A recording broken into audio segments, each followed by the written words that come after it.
Well,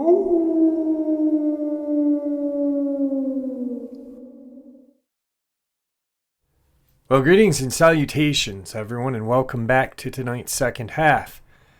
Tonight, I have some very interesting video clips to share with you with some terrifying experiences. Before we get into them, a couple links. As you know, I rely on Patreon, PayPal, and my merch to help the channel to continue to grow and go. The links to Patreon and PayPal are in the description below. My merch is displayed directly under the video. Also, Dogman, Frightening Encounters, Volume 1 through 3, the audiobook versions. They were written and researched by Tom Lyons, narrated and produced by me, Jeffrey Nadolny. Those audiobooks are available on Audible, Amazon, and iTunes, the links to which are also in the description as well. And finally, last but definitely not least, if you'd really like to help support this channel to continue to grow and go, simply subscribe, click the like button, and please leave a comment. It really does help, and it definitely matters. And now, everyone, I have taken far too much of your time. Let's get on with tonight's second half, shall we? Alright, so as normal, video clips and terrifying experiences. Today's first terrifying experience. Tonight's first encounter. I know this may sound crazy, but I figured this would be a good place to share. It was around 2015. I remember it being summertime. The trees and brush were full and lush. My wife and I live on 12 acres of land in Mount Juliet, Tennessee. The land is mostly wooded, with maybe 3 acres around the home cleared out with the exception of random spaced trees. 2 acres in the front yard and about an acre in the back. The house was built in 1969 and the state of the home was original to that year, right down to the shag carpet. We originally moved in back in 2014, and over the years of living there, we gradually worked on remodeling when we had extra money and time. The land had 2 small barns on the property we had turned into chicken coops. We also decided to add a sheep. Side note, the home itself always had an unsettling feeling. The basement had a dark, evil feeling with a freezer full of animal carcasses and a gallon bucket full of frozen blood. That was there when we moved in, but that's another story for another time. So over the span of living there, we had problems keeping our chickens alive, and we couldn't find how something would be getting in. One day we get home from the grocery store, and it's early afternoon, to find all our chickens dead and spread across our yard. This didn't make any sense. We had a heavy-duty hardware cloth wire caging that was torn like something crawled through it. We were concerned and not sure what to do. After all, we had the sheep to worry about. I began setting out at night on different times of the day when we had time. I thought maybe I could hunt whatever was killing the animals, but nothing ever showed up. We kept a close eye on the sheep the best we could, making sure he was well protected. That was until one random morning we went out to feed him and found him out in his stable, lying in the back, dead, not moving. We still don't know what got him or how. He had no marks or explanation of what happened. The only thing coming to mind is a fear-induced heart attack. Now, on to the experience or sighting. Like I said, it was summertime. I had the windows open because of our AC not working very well on the second floor, and was trying to get a breeze through the house. My wife was at work. Meanwhile, I was working on putting our laundry away in the upstairs bedroom. I kept hearing this deep growl sound, and a slightly higher pitch growl sound with it. I couldn't tell what it was, so I stuck my head out of the window to listen better. I could hear it coming from the woods on the right side, slowly getting louder, slowly getting closer to being in view. The sound drew near. My heartbeat sank. I felt fear and dread. I was scared, but I wasn't sure why. That was until it came into the clearing, and there it was, this giant dogman walking across my front yard. It was walking on all fours. It had a giant canine head, a large humped back, a long bushy tail, and its fur was thick on its chest and back, and thinned on its legs. As it was walking into our front yard, I was able to measure it up by when it was walking past the trees. It was at least 5 feet, standing on all fours at the shoulders. So I imagine it being at least 8 to 9 feet on its hind legs. The slightly higher pitched sound was coming from behind it. Following behind was an identical pup. I was in such shock I couldn't move, frozen in what I was seeing. I didn't even think to take a photograph. I guess at the moment I didn't want to miss anything. It carried on across the front yard and got deeper into the woods. I told my wife about it and never saw it again after that day. Also, never went outside without protection after that. We ended up moving in 2018. So today's first video clip is one of my favorites. I met this gentleman through my good friend James, or as you guys like to call him, Dark Waters. And Shy Unique, or Blue, was doing a Facebook Live, and out of the blue comes this thing running across his backyard, and he catches it. A lot of people were like, when it first came out, were shocked and amazed. And there were those people that were like, oh, it's a hoax, it's a fabrication. Yet people really didn't recognize the fact that it was a Facebook Live post. There was no way Shy Unique could have done that on a Facebook Live. Terrified. I got to interview him and speak with him. Super, super nice person. And, it was really a unique experience to talk with him and have him share that experience with me. Once again, it was, James, Dark Waters, made that happen. And, I just figured I'd share this video clip because still to this day, people think that it's a hoax and that he made it up. Yet, how do you make something up like this when it's live? You don't.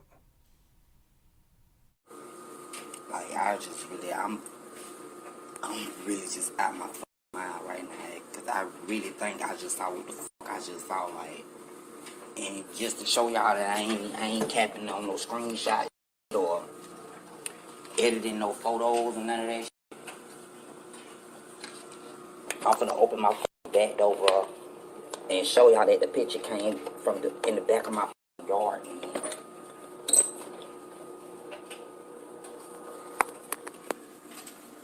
Let me see if I can flip this bitch around.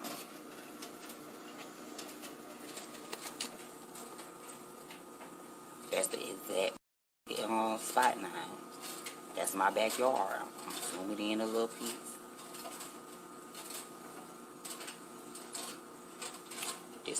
This is the exact spot that I just. Hold on.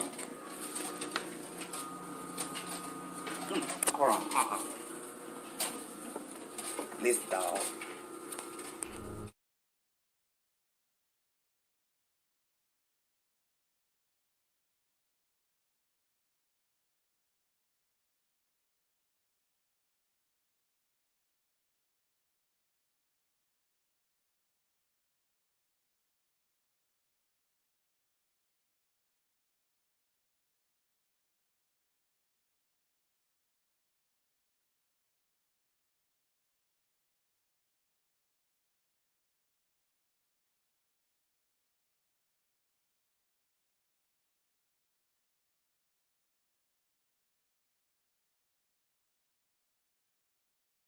Just some really, truly amazing footage.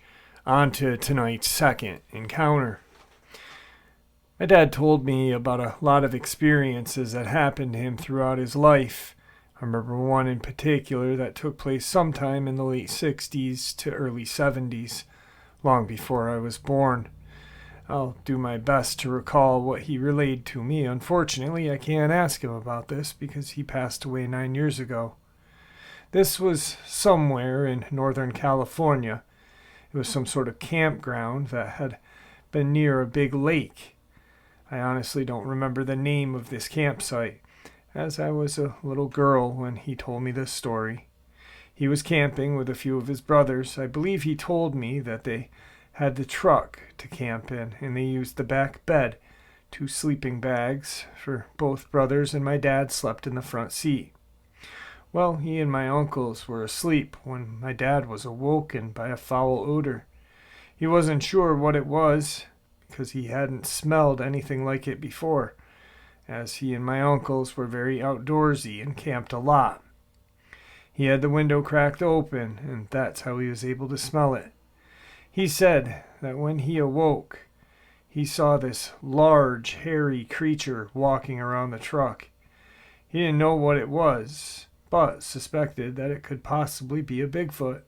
When it reached the truck, he said that it started to sniff through the crack of the window. If I remember correctly, it had startled my uncles as well. They were pretty scared and tried their best not to move because they were more out in the open than my dad. Well, all 3 of them pretty much hid in their sleeping bags, and when this creature realized that they were in there, and it started to make this aggressive grunting sound, and then began to shake the truck. It wasn't a small truck, so this thing had to have a good amount of strength to move it. My dad said he was doing that for quite some time, but once it realized that they were not going to react or even move, it finally walked off. Once it was gone from the truck, and they could hear it in the distance making some really loud screaming sounds, they believed it was angry, but didn't do anything else physical, and thank goodness. They all jumped into the truck and left the campsite. Here's a very interesting video clip. I had to take the sound out of the video clip because YouTube would not let me share the video without taking the song out. And by taking the song, I had to remove the little girls. The one statement made in this video, they're driving down the road, and I'm assuming this little girl's in the back seat, and she's got her phone out or iPad and kind of taking a video of the trip, and sees something walking in the field, and automatically or instantly she says, "What is that?" And that's the end of the clip. It's not a very long video clip, but it is a pretty interesting clip. Check it out.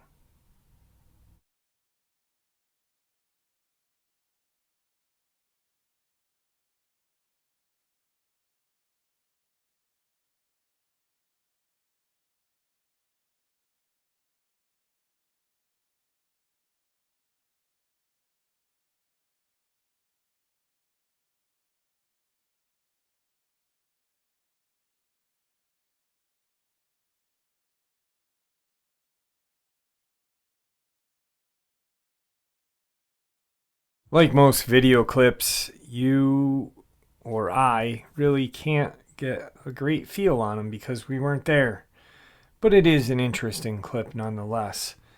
On to tonight's final encounter. I had an experience in north central PA that I will never forget. Thinking about this experience still makes my body shake with fear. It was during the early 70s while I was attending a community college. I had overheard fellow classmates discussing the beauty of Skyline Road located near South Williamsport. I guess you could see the entire valley of Williamsport.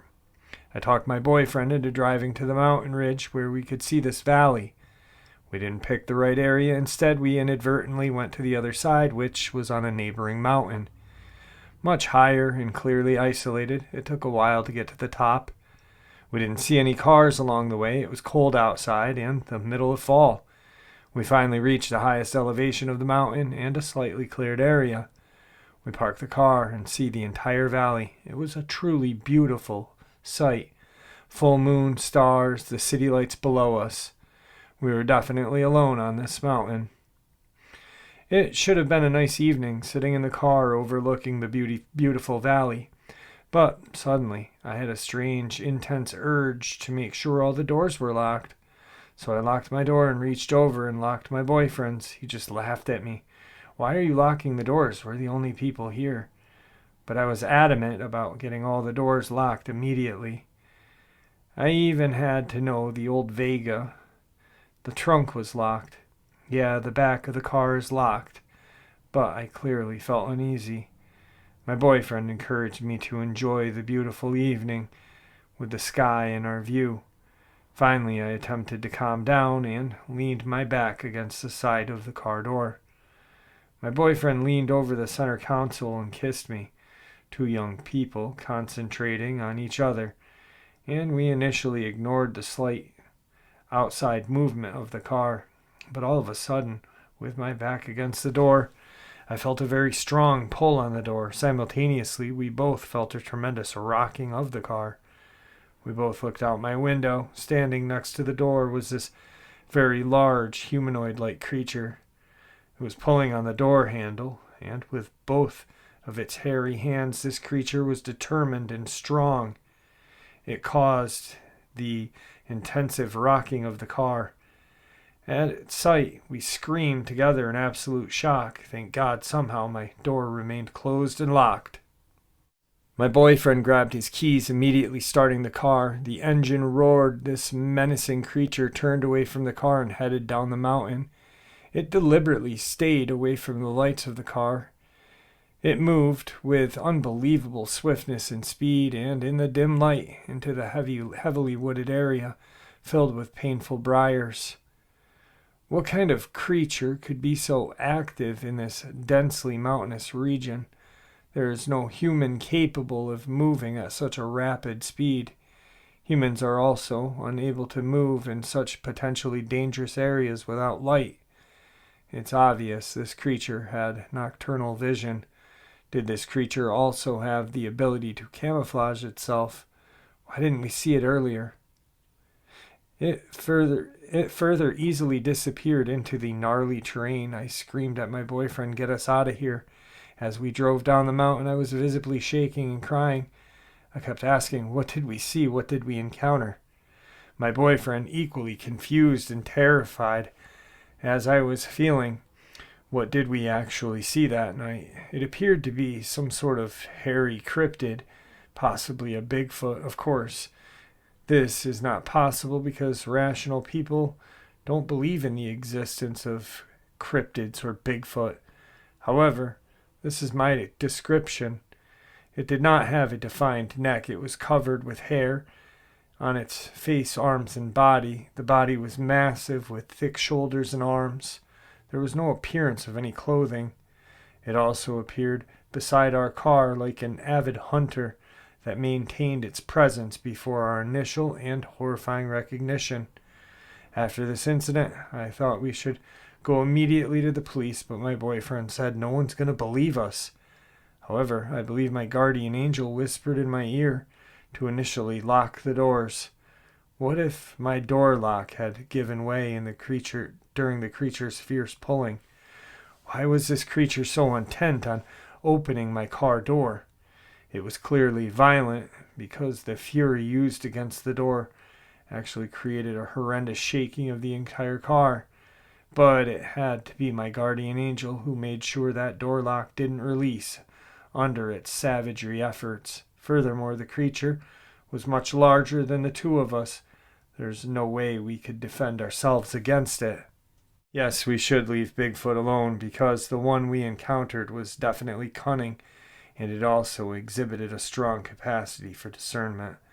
As it approached my side of the vehicle, it apparently was watching us for a while, just waiting for the opportunity to force that door open. It was without a doubt dangerous. The majority of the human race will never experience how close this creature came to us. Furthermore, people may deny and laugh about the existence of Bigfoot. We were just glad to escape. We had our miracle that evening. We were able to go home. We never went to the mountain region again. Many decades later, I researched online reported sightings of Bigfoot in Pennsylvania. Through this process, I discovered this state is designated as one of the highest rated states for such strange experiences in America. It was real enough for me and will never be forgotten. Yes, I believe in miracles, guardian angels, and Bigfoot. Do you blame me? Alright, guys, and that was definitely a very, very strange and unsettling experience. With that, here is tonight's final kind of video evidence or footage. It's kind of old. It's actually really old. I have no doubt that most people on this channel have seen it. It just shocks me, and I kind of put it on here to see what you guys thought of it. When I first saw this, I'll talk about this and share my opinion on this one, okay? When I first saw this video clip, I thought it was fake. I will admit it wholeheartedly. The guy is standing in his screened-in porch or possibly behind some glass doors and just watching this creature come up to his porch, speaking calmly, just, calmly talking to his buddy. And it kind of does that sway-like thing. It doesn't look like it has clothes on. And then it just disappears. It's a very strange video clip. And like I said, I didn't, when I first saw it, buy it. I was like, that's not real. This guy's, glory hunting or whatever. But then as you see this creature in his backyard and he's talking on the phone, it just kind of, I guess, vibrates into non-existence. It's there and then it's gone. And if you watch it, it looks like it's vibrating and then it's gone. It's very interesting. I'm not so sure anymore now that I've really overanalyzed this video clip. So you guys check it out and let me know what you think in the comment section. Here goes. He's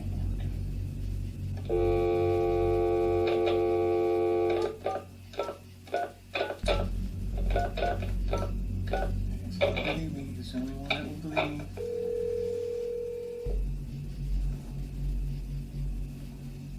Hey, Mickey G. Hey, Mike, I need you. Hey, can't hear you. Can you hear me now? Can you hear me now? A little bit. Yeah. Alright, you're not gonna believe this. I got it on video now. People think I'm nuts. It's on video. It's playing right now. I put the iPad in the window and now this thing's coming up to the steps in my backyard, Mike. What's coming up? It's like a weird demonic looking thing and it's like a human and it's all scratched down. And this is the second time this happened this week. You're on record. Everything's recording now. I can see the thing. It's like looking around weird. You should see. Hear No, it can't. But it's looking around like something out of a weird sci-fi movie. This thing is freaky.